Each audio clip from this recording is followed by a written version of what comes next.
Hi there, Oz Konar with Business Lending Blueprint. Well, I'm the guy who is appearing in front of you, who is responsible from canceling over 100 appointments on a Monday. So what that means is we usually have people who are interested in Business Lending Blueprint schedule a call with us, and they talk to our coaches and consultants to decide if this is a good move for them. But we canceled over 100 calls this week. We usually cancel a lot of calls, but this was a record. Before you get mad at me for canceling people who are interested in joining BLB, just hear me out. So on my screen, you'll see a picture of our current calendar on a Monday. So we're fully booked, and this is after us actively canceling people. So, we have more demand than we can handle, which is awesome, obviously. But I want to explain to you why we cancel a lot of calls and what that means to you as someone who's interested in starting his or her own business, right? So that's very natural that once people find out about what we do, they want to understand the business opportunity. Once they understand the business opportunity, they're super intrigued about the potential of building a very successful business through the opportunity of becoming a business loan broker.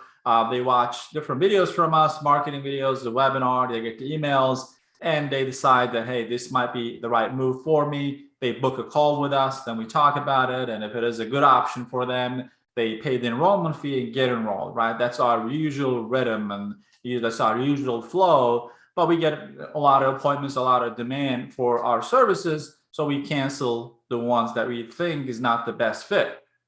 Why I'm shooting this video is not necessarily about why I canceled all those calls, but why, as someone who's watching this who is entrepreneurial, at least I hope so. If you're following my channel, that means that you want to do something better with your life than just working for somebody or working at a dead-end job or working at a dead-end business. You want to make a change, and that change has to do with your finances, so it can give you the opportunity to live a better life.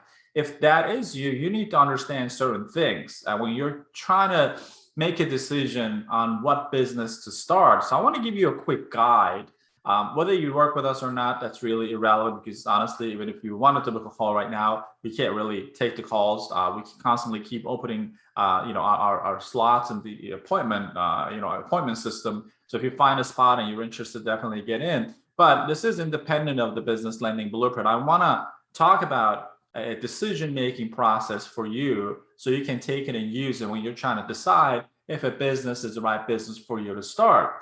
Because many people, when they lack the process, they say things like, yeah, I want to go with my gut feeling, right? So our gut feeling helps us in certain situations, but it rarely helps you in business situations, because if you're just deciding on something purely on your gut feeling, that means that you don't have a structured way of making decisions about different things. And business is one of those decisions that needs to be made more with logic than the feeling. Obviously, it needs to feel right, but that's not, that you can't stop there. There needs to be certain elements in there that you see as a proof that you know it will work for you based on your skill set. So in this video, I'm going to go through a couple of quick things that I want you to use in your decision-making process when you're deciding on either making a big decision, be it buying your next big house, or building it's a construction project, or buying an expensive car, or making a life-changing decision, or starting a business. So we need simple guides that would help us, like at a foundational level. These are called frameworks or mental models. If you follow me, I follow Charles Munger's philosophy. I believe in Warrenism, Warren Buffettism, and Charles Mungerism. And one of the things they talk a lot about is the mental models and or frameworks. So I'm going to walk you through a couple of frameworks that you need to use. I suggest that you use, that help me in my business extensively, and that's what I coach my students on. That you use to make a decision, right? So when you're thinking about, when you made up your mind that you want to be an entrepreneur, right? So then next step is you're trying to figure out what kind of entrepreneurial journey you should take on. Should I start a franchise model? Should I do an online business? Should I do a brick and mortar? So there are certain things that should shape your decision. The first framework that I look at is how likely is it to reach your goal through this vehicle, right? For that framework to work properly, you need to have a clear goal. Is your goal to find something that will keep you busy because you're bored out of your life and you just want to start a business that's going to keep you super occupied? You want to run around and work a lot of hours, because not everyone wants to have a 4-hour work week. Some people they feel productive when they put in a lot of hours into something, right? Are you looking for something like that you can put in 70, 80, 90 hours, but you're super passionate about? And or you're looking for something that minimizes your throughput, that you're putting a few hours a day, throughout the week. You don't work on the weekends, but it accomplishes the end result. And end result in business is at least measured in dollars. So what is your goal? What are you trying to accomplish? And you got to be as specific as possible. Let's say you want to get to $20,000 a month in the next 6 months. So you give yourself a time frame and you give yourself an amount. So then once you know those two things, how much time do you give yourself to successfully build this business to that certain level, right? And what that level is, let's say it's $20,000 per month for the sake of the conversation.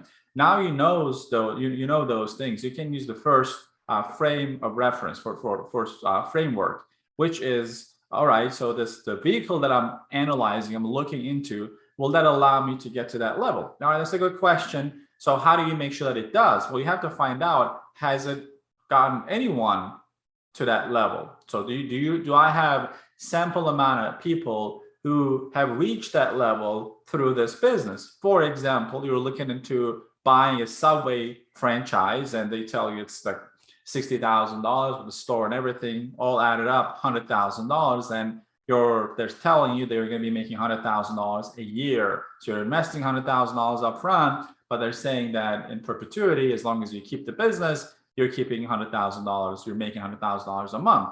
Is that a viable option? Well, then if you know what your goal is, if your goal is to make $20,000 a month, that's like $250,000 a year. So owning one Subway will not get you there, right? Although it might fit the bill in essence that you don't have to work 10 hours yourself and you hire employees and all of that is accounted for in that calculation for 100,000, but it's not going to get you to your goal, right? So then you know that when you use that framework, you should not own a Subway, because if you do, then you need 2 of them or 3 of them. And the other thing is, will it help you get to that amount in 6 months? But we're not going to even talk about it because it doesn't fit the first criteria, which is the 20,000 per month. So they're not even talking about you making that much. If all goes well, you're making $100,000 a year, right? So that if you use that framework, then you'll completely eliminate that business.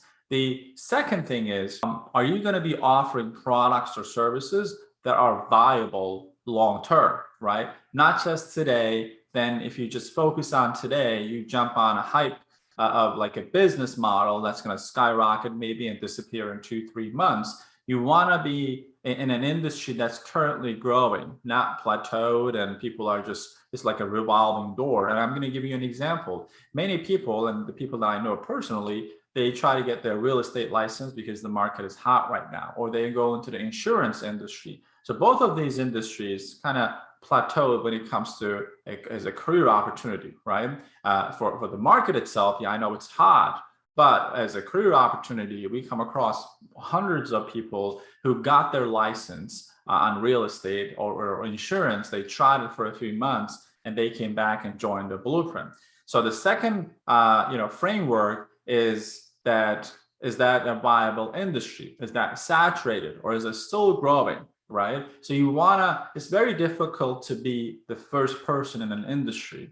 I remember a conversation that Bill Gates, he was talking about selling a system to his customers. And the first question they always wanted to know is like, what is a computer?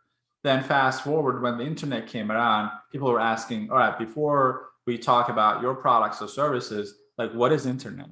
That you have to overcome that. It's very difficult to be the first one in the market, but also it's very difficult to be in a market that's overly saturated. So you want to make sure that you're in an industry that's not saturated, but it's growing aggressively, right? So alternative lending is one of those industries. So it's not brand new, but it's a very young industry, hasn't reached maturity. So that's the second framework you need to look at. So is the product and services viable? The third one is, do you see yourself doing it? Like, are you passionate about it? You can't just do something for the sake of money.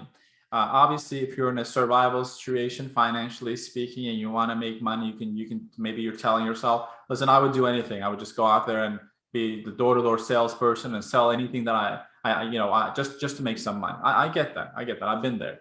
But ideally, you want to choose products or services that you feel comfortable with, like, ethically, personally, psychologically. You got to see yourself offering those products to your customers, and your customers being happy and needing that product, and you being happy as a result of that transaction. Because if you're not seeing yourself doing that business for the next 5 years, you shouldn't spend more than a few hours on it, right? Because if you're looking at a business opportunity and say to yourself, oh yeah, if I do this in the next couple of months, I can make a lot of money. That's good. But do you also see yourself doing that business, running that business for the next 5 years? If you do not see yourself doing that, well, you got to question your intentions, right? Are you looking for like quick money, like get rich quick? Well, then if you're looking for something like that, you're opening yourself up to be scammed by people who can take advantage of rushed decision making and short-sighted decision making. So if you don't want to be taken advantage of, you got to see yourself being in that business for at least 5 years, right? That's super, super important. That's the third framework that you got to follow. The fourth framework is, how are you going to get that? How are you going to get there, right? So we talked about the timing. Are you going to get there yourself, or do you already follow somebody in your family who's done it before? Like, we have people, for example, who become heart surgeons. They're really great at it, but their father was a heart surgeon. Their grandfather was a heart surgeon. They passed on a lot of the generational information down to this person, and they're just automatically passionate about it. It's not a money thing. Whereas maybe your father is a carpenter, you want to be a carpenter, or someone in your family. What I'm trying to say is, are you going to follow a mentor to get there, or are you going to figure it out on your own, or are you going to pay a company to do the things for you? Like, how are you planning to succeed in this business? Because no matter, like, even if you follow the first three frameworks and you found this amazing opportunity, then the question is, you need to know like what your strategy is. If you like the business, but you have no idea how to start this business, how to grow the business, like how are you going to generate leads, how to talk to and sell your customers, and how to scale it. Because you want to know that, all right, so when you hit 5,000 a month, will you be able to scale to 20,000 a month? Or if you're stuck at $10,000, can you get that over to $20,000, $30,000? One common thing that happens in the business loan brokerage industry, there are brokers out there who are hustlers, right? So that's amazing. I have a lot of respect for people who hustle, their startups. They do whatever it takes and get the business to like 10, 15,000 a month. It's awesome. Like, they're moving and, they're closing deals, they're talking to people. People are loving the product and all of that. They're hiring, firing, so many things in motion, right? But then a year goes by, they're still hustling. They're stuck at that revenue bracket. It's like a slight oscillation. You don't see a growth projectile, right? Well, that's a problem in business, because if you're not growing, you're dying, right? So that's why you want to know, like, how are you gonna get out of that situation? How are you gonna scale it? Like, we also talk to, like, most of our customers are people who want to get into this industry, but about 30 to 40% of our customers are also people who are in this industry and they're stuck at a level and they don't know how to go beyond that. So it's really, really important that you got to use a framework to make a decision. Otherwise, if you don't make a decision based on a system, you make emotional decisions, right? You go throw money at paid advertising when you have no idea how paid advertising works. You go on a hiring spree and hire people for telemarketing when you don't have any information for them to call on, or you don't even know where you're going to get your information from. You make decisions, hasty decisions like that, because you're literally freaking out on how you're going to pull this business off. You brought it to a certain level and it plateaued, and now you're trying to figure it out.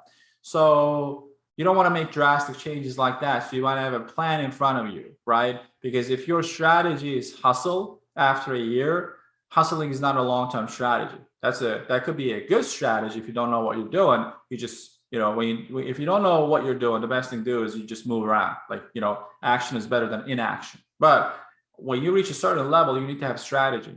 You need to have systems in place. How are you going to build these systems unless you're trying to run this business forever? Like, I see that happen, right? So people think that that's what being a boss means, that you are on top of the business, operationally running it. As the saying goes, do not work in your business, work on your business, right? That's super important. You don't want to end up being an employee to your business. Then what good is it that you quit your job? You might as well just work for somebody else and at least not be responsible for the business itself, right? So you haven't really accomplished much if that's you. So I'm just going to leave you with those 4 frameworks that are super, super important. So if you're evaluating whether you're looking at business lending blueprint or not, or some other business, you got to be able to clearly answer these questions. So you're not just doing it with your gut feeling. Why? Because it's a big decision, right? So you're making a time commitment. You're making financial commitments. You're committing on your resources. And most importantly, repeated bad decisions cause you to lose your self-respect, right? Then you doubt everything that you do, which is the worst person to lose, right? So you don't want to lose your confidence to yourself. People usually worry about what other people might think, but we don't really think about enough on what we think about us, right? To me, that's like the most important measuring stick. If you're embarking on a journey and you're excited and your subconscious mind is, there we go again, he's going to start this and he's not going to follow through, and he's going to blame other people, or he's going to make a wrong choice, and you have this inner talk, there is a reason why that happens. So that's why making right decisions are important. I'm not saying don't make mistakes, right? But repeated mistakes are called decisions.